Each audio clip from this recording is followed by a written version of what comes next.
Alors ces dernières semaines, on a beaucoup parlé de ce que ça change à la vie d'une personne quand on devient chrétien. On a vu ça à travers ce que l'apôtre Paul a écrit dans une lettre à des chrétiens, qu'il a adressée à des chrétiens de son époque, qui vivaient dans la ville de Rome au 1er siècle. Et ce qu'on a vu ces dernières semaines, si vous avez suivi un petit peu cette série de messages, c'est que quand on devient chrétien, ça devrait entraîner des changements positifs dans notre vie. On devrait, par exemple, pouvoir lever la tête en toutes circonstances parce qu'on est en paix avec Dieu et qu'on a une espérance indestructible.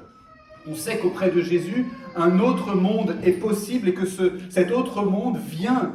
Et ça devrait nous mettre de bonne humeur. Ça c'est ce qu'on a vu au chapitre 5. Et donc, par la foi en Jésus, c'est notre existence toute entière qui est radicalement réorientée. Dès à présent, on ne vit plus pour le mal, mais on vit pour le bien. Et on est censé progresser dans notre vie chrétienne en obéissant de plus en plus à Dieu. Ça, c'est ce qu'on a vu au chapitre 6 de la lettre de Paul à ces chrétiens de Rome.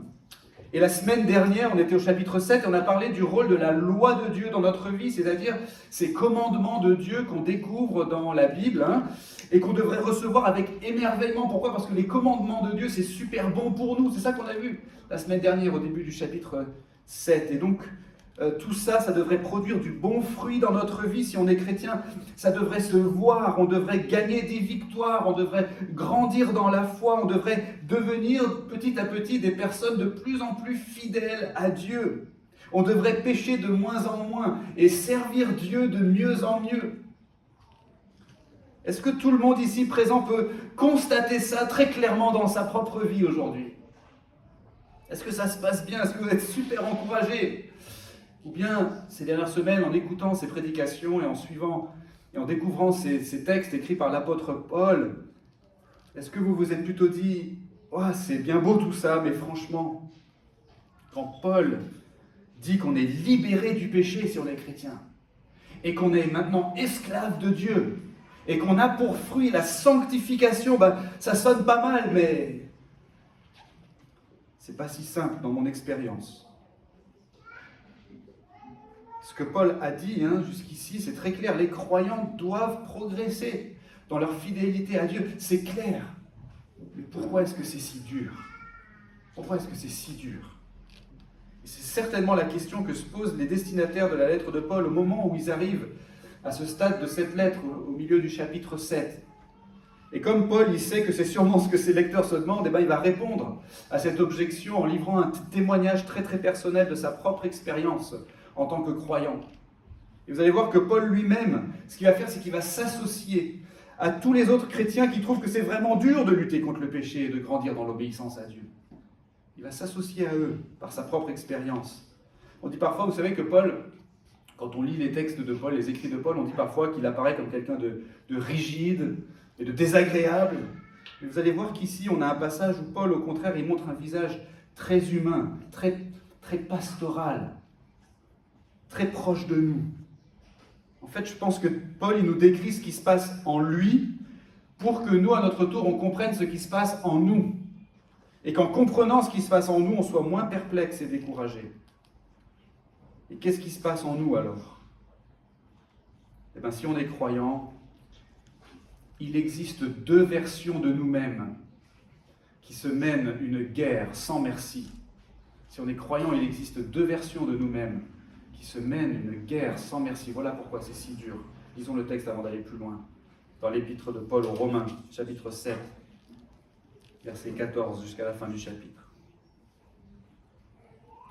Nous savons en effet que la loi est spirituelle, mais moi, je suis charnel, vendu au péché. Car ce que j'accomplis, je ne le comprends pas. Ce que je veux, je ne le pratique pas, mais ce que je hais, voilà ce que je fais. Si ce que je ne veux pas, je le fais, je déclare, d'accord avec la loi, qu'elle est bonne. Maintenant, ce n'est plus moi qui accomplis cela, mais le péché qui habite en moi. Car je le sais, ce qui est bon n'habite pas en moi, c'est-à-dire dans ma chair. Car je suis à même de vouloir, mais non pas d'accomplir le bien. Je ne fais pas le bien que je veux, mais je pratique le mal que je ne veux pas. Si je fais ce que je ne veux pas, ce n'est plus moi qui l'accomplis, mais le péché qui habite en moi. Je trouve donc cette loi pour moi qui veut faire le bien. Le mal est présent à côté de moi. Car je prends plaisir à la loi de Dieu dans mon fort intérieur. mais je vois dans mes membres une autre loi, qui lutte contre la loi de mon intelligence et qui me rend captif de la loi du péché qui est dans mes membres. Malheureux que je suis, qui me délivrera de ce corps de mort? Grâce soit rendue à Dieu par Jésus-Christ notre Seigneur. Ainsi donc, par mon intelligence, je suis esclave de la loi de Dieu, tandis que par ma chair, je suis esclave de la loi du péché. C'est la lecture de la parole de Dieu. Prions avant d'aller plus loin. Merci notre Dieu pour ce texte. Accorde-nous, s'il te plaît, maintenant l'aide puissante de ton Saint-Esprit pour qu'on sache ce que tu veux nous dire, qu'on l'entende, qu'on le reçoive et qu'on en tire toutes les conséquences pour notre vie. Et nous prions cela au nom de Jésus. Amen. Voici donc quelle est l'expérience habituelle d'un croyant, une expérience moralement douloureuse que Paul nous décrit dans ce passage et que moi j'ai résumé en 3 points. Pas très compliqué. 1. J'approuve le bien. 2. J'accomplis le mal. 3. J'attends ma délivrance. Premièrement, j'approuve le bien. J'approuve le bien. Vous avez vu comment Paul il décrit son expérience en tant que croyant. Il dit qu'il veut quelque chose, mais qu'il ne le pratique pas. Il ne pratique pas ce qu'il veut. Et à l'inverse, il y a des choses qu'il déteste, mais c'est ça qu'il fait. Paul il est en train de dire tout simplement ici, de manière très simple, très honnête, qu'il continue de pécher en tant que croyant. Il continue de faire des choses qui sont contraires à la volonté de Dieu. Mais la différence par rapport à avant, quand il n'était pas chrétien, la différence c'est que maintenant il reconnaît que c'est le péché. Rappelez-vous que le péché c'est tout ce qu'on dit, pense, fait, désire ou ressent qui n'est pas conforme à la volonté de Dieu. Et comment est-ce qu'on peut savoir ce qui est conforme ou non à la volonté de Dieu? C'est grâce à sa loi, grâce aux commandements de Dieu qui sont contenus dans les Saintes Écritures. Donc Paul il est en train de dire, voici ce qui a changé entre avant et après que je suis devenu un chrétien. Avant je faisais le mal et ça ne me posait pas de problème en fait, parce qu'au fond c'est ce que je voulais. Et maintenant que je suis chrétien, je continue de faire le mal, mais maintenant ça me pose un problème. Parce que maintenant, c'est plus ça que je veux. Maintenant que je suis un chrétien, j'ai sincèrement envie de suivre Dieu et d'obéir à ses commandements. Le problème, c'est que je n'y arrive pas. Mais vous voyez, si je ne veux pas ce que je fais, si sincèrement je ne veux pas ce que je fais, ça prouve au moins une chose, c'est que je déclare être d'accord avec la loi de Dieu. Vous avez vu, c'est ce qu'il a dit au verset 16. Je continue de faire le mal, mais le déplaisir ou la désapprobation que j'éprouve envers le mal que je fais, eh bien ça montre que j'approuve le bien, en fait. Si vous avez déjà essayé d'apprendre à jouer d'un instrument de musique, vous avez certainement connu ce genre de tension et de frustration. En travaillant votre nouveau morceau de musique, il y a des couacs et des fausses notes. Et ça peut être super décourageant. Mais votre déplaisir envers les fausses notes, votre désapprobation, c'est la preuve que vous reconnaissez que le morceau tel qu'il a été composé est beau et qu'il n'est pas censé être comme ça, avec des fausses notes et des couacs. En fait, vous auriez du souci à vous faire si les fausses notes ne vous dérangeaient pas du tout, parce que là, ça serait la preuve, à l'inverse, que vous n'avez pas de sensibilité au morceau de musique tel qu'il a été écrit par son compositeur. Et d'après notre passage, donc, notre expérience en tant que chrétien est habituellement la même dans la vie. Les commandements de Dieu, vous voyez, ils sont là, ils sont devant nous, ils sont dans la Bible. C'est une magnifique partition de musique. On veut, si on est croyant, on veut la jouer correctement, cette partition, mais on n'y arrive pas. On fait des fausses notes et parfois c'est vraiment des couacs horribles. Mais en convenant que c'est moche, on déclare que la partition est belle. Comprenez la logique de l'apôtre Paul ici. Et ça, c'est l'expérience de Paul, non seulement dans ce passage, mais c'est aussi l'expérience de beaucoup de chrétiens. Est-ce que c'est votre expérience aujourd'hui? En fait, c'est une question diagnostique très utile et super importante qu'on doit se poser ce matin. Est-ce qu'on se reconnaît dans la manière dont Paul parle de son rapport au commandement de Dieu ou à la loi de Dieu dans ce passage? Je vous rappelle vite fait ce qu'on a vu la semaine dernière. Si on est vraiment un chrétien, notre rapport à la loi de Dieu a radicalement changé. La loi de Dieu, elle nous disait, voici ce que tu dois faire pour aller au paradis, et si tu ne le fais pas, tu vas aller en enfer. Mais Jésus, voyez-vous, est venu de la part de Dieu pour satisfaire lui-même complètement à toutes les obligations de la loi de Dieu à la place des croyants. Jésus a obéi à la place des croyants, et il a été puni à la place des croyants.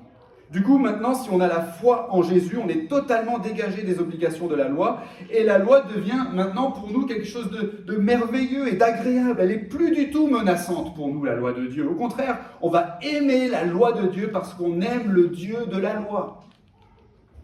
C'est pour ça que Paul, il dit maintenant qu'il est chrétien, il dit qu'il sait que la loi est spirituelle, verset 14. Il déclare qu'elle est bonne, verset 16. Et donc, il approuve le bien qui est révélé dans la loi de Dieu et il veut l'accomplir.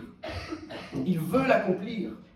Et vous, ce matin, est-ce que vous voulez l'accomplir, la loi de Dieu? Je vais vous dire sincèrement, un des indices les plus révélateurs, les plus probants de votre condition spirituelle, c'est comment vous accueillez les enseignements contenus dans la Bible. Je n'ai pas dit comment vous mettez en pratique les commandements contenus dans la Bible, mais avant tout comment vous accueillez les commandements contenus dans la Bible. C'est-à-dire, est-ce que vous êtes d'accord avec? Est-ce que vous souscrivez aux enseignements de la Bible? Est-ce que vous seriez prêt à prendre votre Bible et à parapher chaque page de votre Bible pour dire oui, je suis d'accord, oui, je suis d'accord, oui, je suis d'accord, et ainsi de suite? Et il y a peut-être quelques personnes parmi nous qui n'arrivent pas à dire qu'elles sont d'accord avec les enseignements de la Bible. Et peut-être que la raison, c'est tout simplement que vous n'êtes pas encore un chrétien. Ce serait logique, si vous n'êtes pas chrétien, de ne pas reconnaître que la loi de Dieu est bonne et qu'elle est spirituelle, comme dit l'apôtre Paul dans notre passage. Si c'est votre cas, je vous supplie de ne pas tarder et dès aujourd'hui à réfléchir, je vous supplie de réfléchir à la personne et l'œuvre de Jésus-Christ. Peut-être que vous n'aimez pas la loi de Dieu parce que vous savez au fond qu'elle vous condamne. Mais regardez ce que Jésus a fait par amour pour les croyants. Il a supporté le joug pesant de la loi pour nous en dégager. Maintenant, tous ceux qui placent leur confiance en Jésus ne sont plus condamnés. Ça peut être votre cas aujourd'hui si vous placez votre confiance en Jésus. Alors, vous ne serez plus condamnés, vous serez rendus justes aux yeux de Dieu pour toujours et vous aurez la paix avec lui pour toute l'éternité. Et en étant réconcilié avec Dieu, écoutez bien, en étant réconcilié avec Dieu, on est réconcilié avec sa loi. Maintenant, on peut recevoir ses commandements et on peut au moins être d'accord avec. On peut au moins dire oui, ça c'est ce que je veux. Si la Bible dit tu ne dois pas mentir, on est d'accord. Et on a envie, au moins, d'accomplir ça.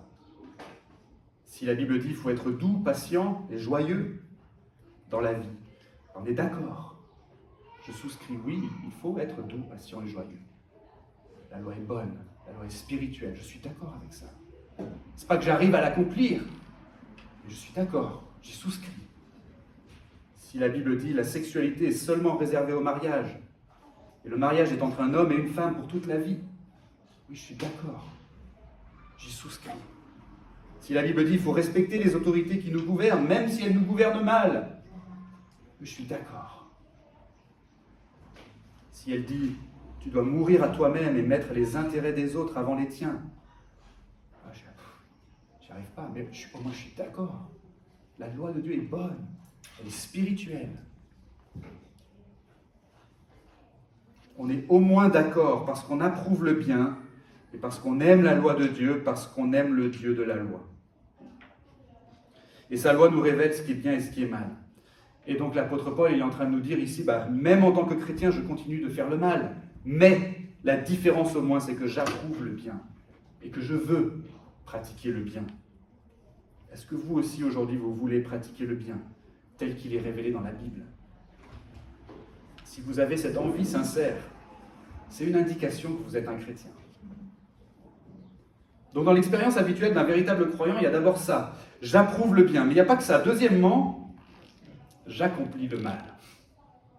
J'accomplis le mal. Et c'est bien ça qui est compliqué, n'est-ce pas? On aime les commandements de Dieu, on reconnaît que sa loi est bonne, on veut l'accomplir. Mais c'est pas ça qu'on accomplit. Verset 19, je ne fais pas le bien que je veux, mais je pratique le mal que je ne veux pas. Combien d'entre nous, on pourrait prendre ce verset et en faire le sous-titre de notre autobiographie? Pourquoi est-ce que c'est comme ça? Paul il nous le dit très clairement, c'est parce que le péché continue d'habiter en nous, verset 17 et verset 20. Vous savez, quand Paul il utilise le mot péché ici, il veut dire le péché au sens général. En théologie, on parlerait du péché originel, c'est-à-dire notre attirance pour le péché. Ou encore en théologie ou en psychologie, on dit parfois notre inclination au péché ou notre inclination au mal. C'est le fait qu'on a quelque chose en nous qui nous porte vers le mal. Et ça continue d'exister en nous même une fois qu'on est chrétien.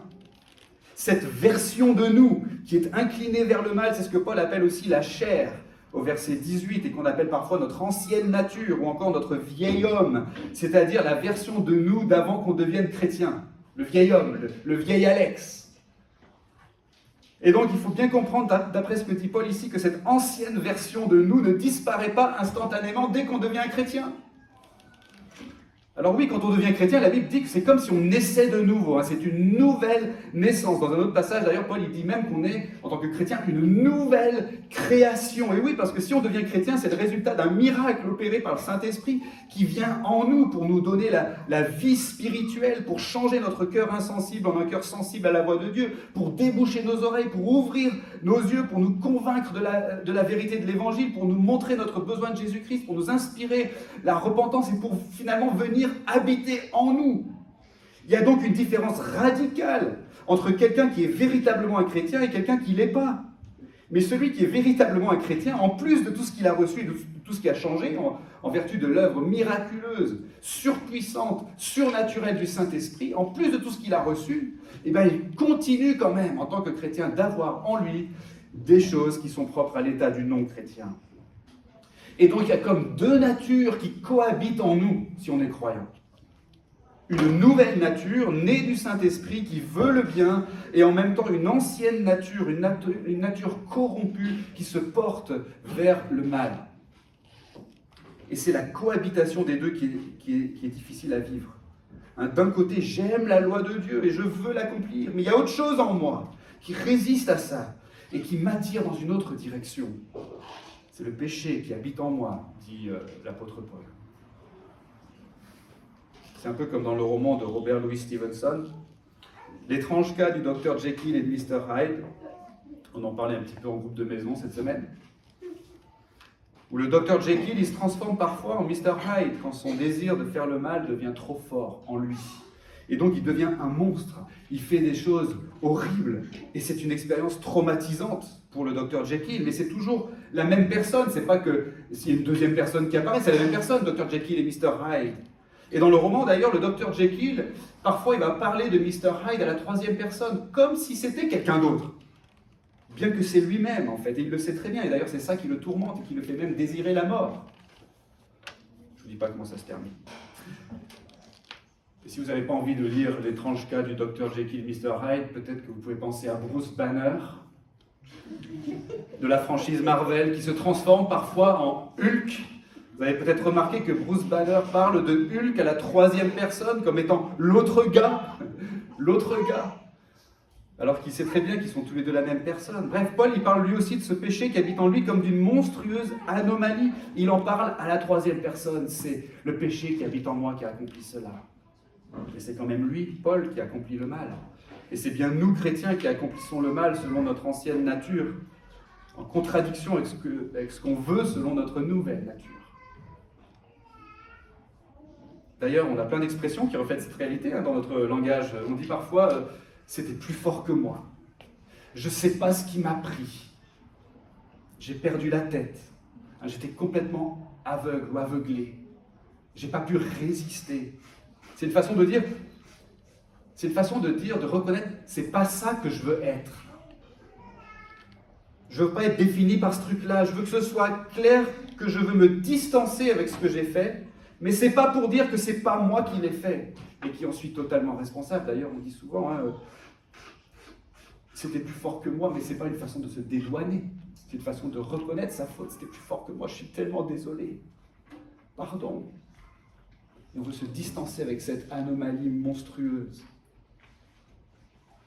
Et donc, on fait l'expérience de cette lutte intérieure en tant que chrétien, comme Paul, comme le Dr Jekyll et comme Bruce Banner, une lutte intérieure entre notre approbation du bien et notre inclination au mal. Et cette lutte perpétuelle, cette tension en nous, c'est super difficile, n'est-ce pas? Mais ça aide déjà un peu de comprendre ce qui se passe en nous. Juste de comprendre. Même si on aime Dieu sincèrement, on a encore notre ancienne nature qui se porte vers le mal et qui nous fait éprouver des désirs qui sont dans un sens contraire à notre volonté. Des désirs qui sont contraires dans un sens à notre volonté. Vous m'avez bien entendu, hein. Parfois on ne veut pas ce qu'on désire.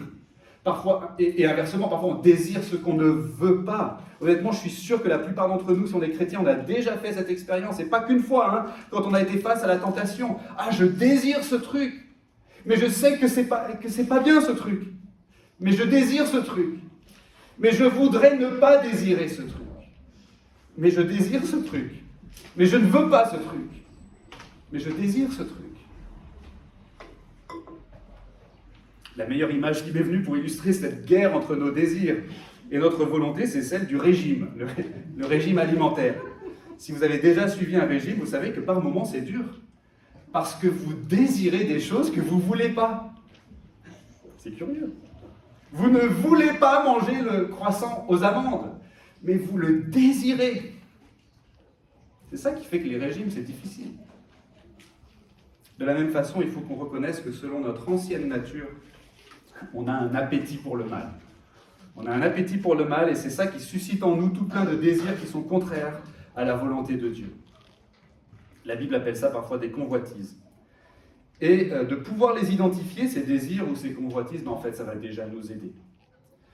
Ça aide de reconnaître déjà le visage de notre ancienne nature. Ça aide de pouvoir dire « Ah, ça, c'est un mauvais désir ». Il existe bel et bien en moi, mais c'est un mauvais désir qui procède du péché qui habite en moi. Pourquoi est-ce que j'ai tellement envie, des fois, de choses qui contredisent la volonté de Dieu? Et en plus, je sais que ça contredit la volonté de Dieu. Et je suis d'accord que c'est pas bien. Et je cherche même pas à rationaliser le truc, mais j'en ai tellement envie. Pourquoi? Eh bien, c'est le péché qui habite en moi, dirait Paul. Déjà, ça aide de le reconnaître. Ça aide de le savoir. Ça aide de le comprendre. Ça aide de comprendre d'où viennent nos désirs. Ça aide de reconnaître le visage de Mr. Hyde. Ça aide de pouvoir identifier l'ennemi.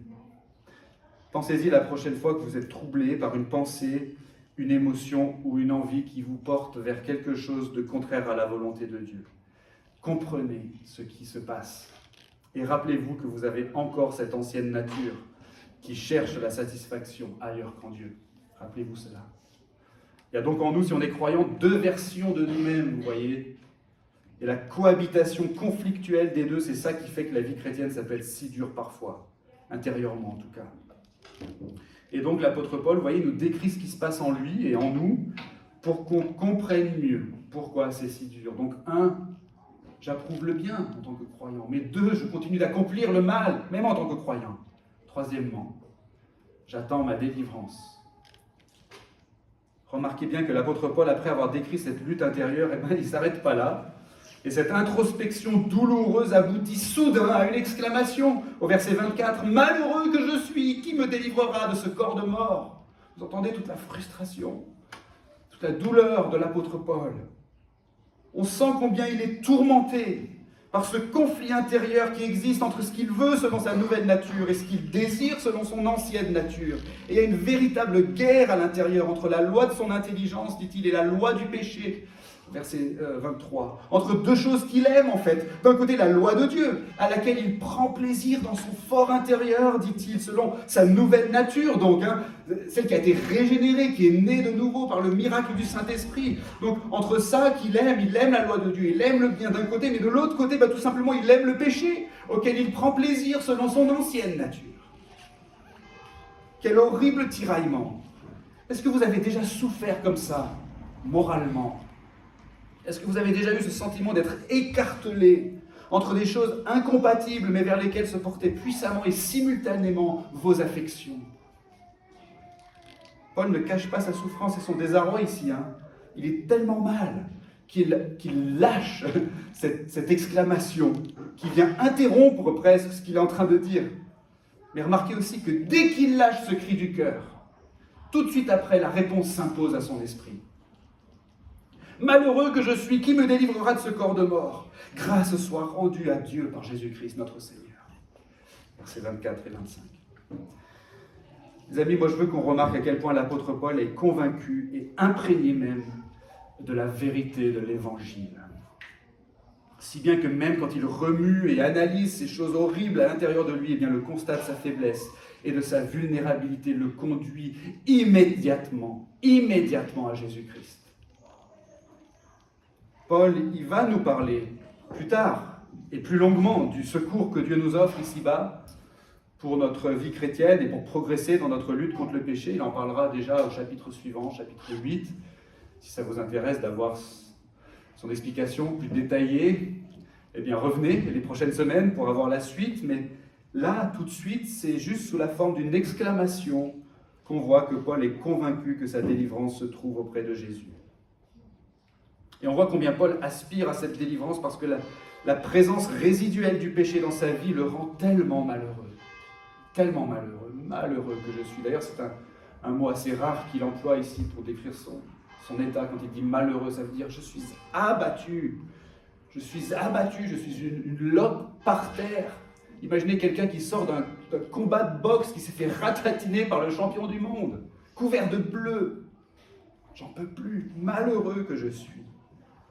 Vous savez, dans la vie, parfois on attend désespérément la fin d'une expérience désagréable. On n'en peut plus, mais heureusement on sait que la fin arrive et qu'on va être délivré. Et ça nous aide à tenir. La fin d'un long voyage, en voiture ou en avion. La fin d'une longue randonnée en pleine canicule.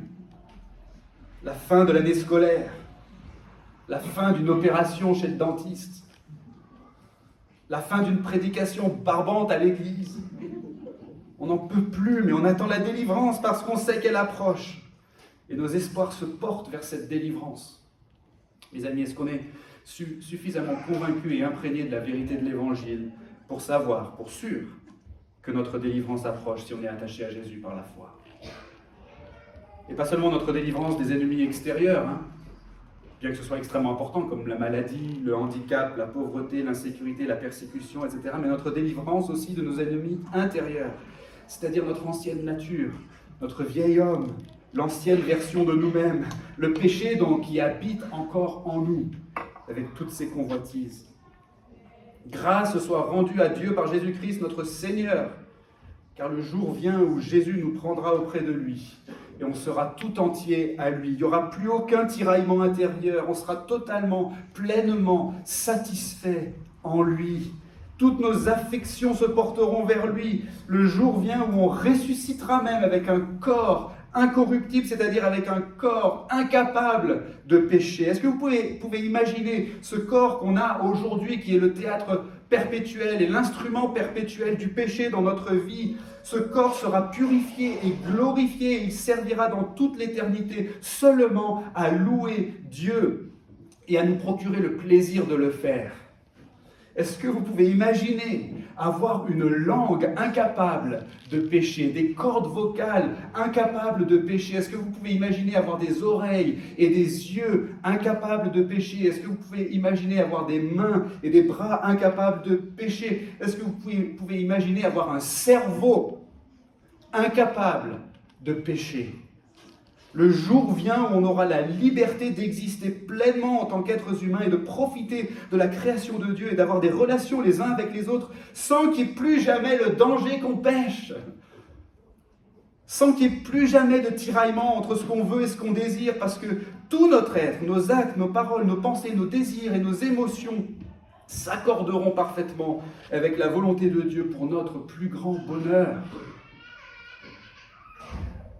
Est-ce qu'on aspire suffisamment à cette délivrance aujourd'hui? Je me demande si parfois on n'a pas tendance à juste s'arrêter au deuxième point de cette prédication. Oui, je suis chrétien, donc j'approuve le bien, mais malheureusement, j'accomplis le mal parce que je suis encore un pécheur. Voilà, je suis un chrétien réaliste. C'est ma condition ici-bas, c'est triste, mais c'est comme ça, point. Mais chez Paul, ça ne s'arrête pas là. Vous voyez comme lui, il est profondément insatisfait de cette situation. Il est révolté et malheureux et il crie à Dieu qui lui répond immédiatement avec la consolation de l'Évangile. mes amis, n'ayez pas peur de regarder en face le visage de votre ancienne nature, même s'il est hideux. N'ayez pas peur d'observer le combat violent qui vous déchire à l'intérieur. N'ayez pas peur de cette introspection. Ne recouvrez pas ce combat de faux-semblants, de rationalisation ou pire de religiosité de surface. Au contraire, soyez lucides sur votre condition misérable en tant que pécheur qui est constamment sollicité par les convoitises du péché. Oui, c'est dur. Regardez cette difficulté en face. N'ayez pas peur de vos états d'âme, mais faites comme Paul, criez à Dieu vos états d'âme, criez votre fatigue et votre désespoir à Dieu, criez-lui votre impatience d'être délivré. Et en fait, ça, ce sera déjà une victoire. Ce sera déjà une victoire parce que ce sera une déclaration solennelle à l'encontre de votre vieil homme, qu'il est votre ennemi et qu'il sera détruit un jour. C'est déjà une victoire parce que ça va porter vos espoirs sur la délivrance que Dieu vous promet en Jésus-Christ. Je ne dis pas que ça va faire disparaître instantanément la tentation, je ne dis pas du tout que ça va vous empêcher de pécher, mais déjà, ça va rendre Dieu plus présent à votre esprit dans le combat que vous menez contre le péché, et ça va vous reconduire à Jésus-Christ, votre Sauveur fidèle, et le doux berger de votre âme qui a déjà tout accompli et qui revient bientôt.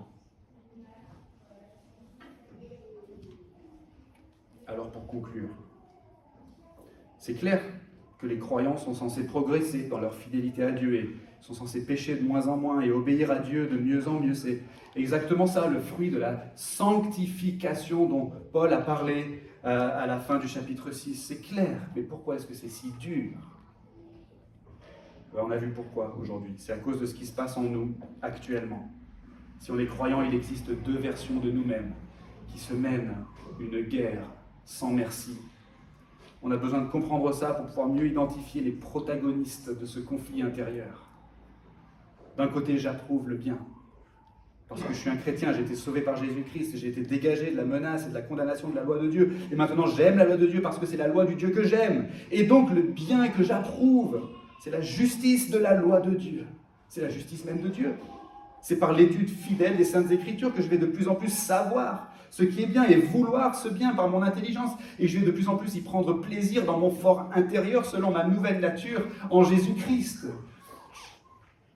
Est-ce que donc je nourris consciencieusement, quotidiennement ma nouvelle nature, mon nouvel homme, par les moyens de grâce que Dieu a mis à ma disposition, précisément pour cela, comme la lecture de la Bible, la prière, le culte à l'église, le dimanche, la Sainte Seine, le groupe de maison en semaine, le temps que je peux passer avec mes frères et sœurs dans la foi, est-ce que j'en ai fait une priorité, comme mes 3 repas par jour ? Si vous faites un régime, peut-être 2 repas. Mais comme la nourriture dont vous avez besoin, en tout cas chaque jour. Est-ce que c'est une priorité dans votre vie ? J'approuve le bien, mais d'un autre côté, j'accomplis le mal, parce que mon ancienne nature est encore là.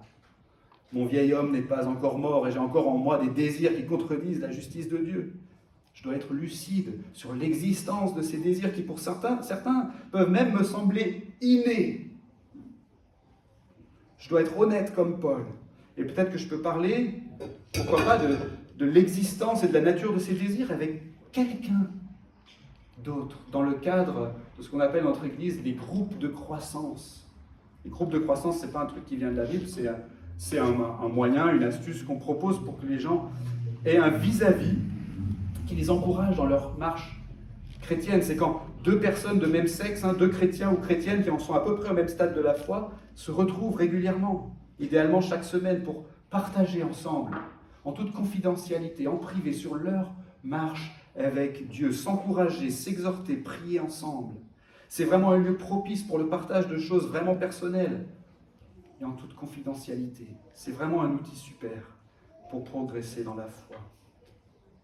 Et s'il y a des problématiques particulièrement difficiles auxquelles vous, ce matin, vous êtes confrontés dans votre vie chrétienne, comme des problèmes d'addiction, des problèmes de comportement à risque, peut-être même des problèmes de santé mentale, n'hésitez pas à en parler en privé à un des anciens de l'Église. Je vous rappelle que les responsables de l'Église, c'est Calou, Denis et moi, et on sera heureux au moins de prier pour vous, peut-être de vous conseiller, mais si nécessaire, on pourra vous orienter vers un thérapeute, quelqu'un de plus spécialisé, qui pourra vous aider. Enfin, même si on progresse doucement dans la foi, et souvent on progresse en dents de scie, c'est 2 pas en avant, 1 pas en arrière, et bien de toute façon, la lutte va continuer, n'est-ce pas, jusqu'au jour de notre délivrance. Heureusement que ma délivrance approche et que j'attends ma délivrance avec foi. En attendant, je peux crier à Dieu mes états d'âme, je peux être honnête avec Dieu, et ce sera une manière pour moi, en quelque sorte, de l'inviter dans le combat. Dieu n'a pas besoin de se laisser inviter, de se faire inviter, pardon. Mais pour moi, ça va ouvrir la porte à la présence de Dieu dans ma vie et dans ce combat. Et comme l'a prié un poète inspiré par ce passage qu'on a vu aujourd'hui, je finis avec ça. C'est une prière qu'on peut reprendre à notre compte. Viens dompter dans mon corps cette obscure impulsion qui retient ma pensée en ses puissantes griffes. Permets-moi d'amputer toute indue affection et d'ainsi mettre à mort ces envies apocryphes. Amen. Prions. Seigneur notre Dieu, merci pour Jésus-Christ, notre seul espoir. Grâce soit rendue à Dieu par Jésus-Christ notre Seigneur, comme le dit l'apôtre Paul. Nous voulons encore te présenter toutes nos luttes intérieures, tous ces tiraillements, confesser librement que le péché habite encore en nous, que nous aimons ta loi dans notre fort intérieur, mais qu'il y a une autre loi en nous qui lutte contre la loi de notre intelligence. Nous voulons le confesser, le reconnaître, apprendre à reconnaître le visage de notre ancienne nature et apprendre à mener ce combat avec toi, Seigneur, par la foi. Viens, s'il te plaît, à notre secours. Viens, Seigneur Jésus. Amen.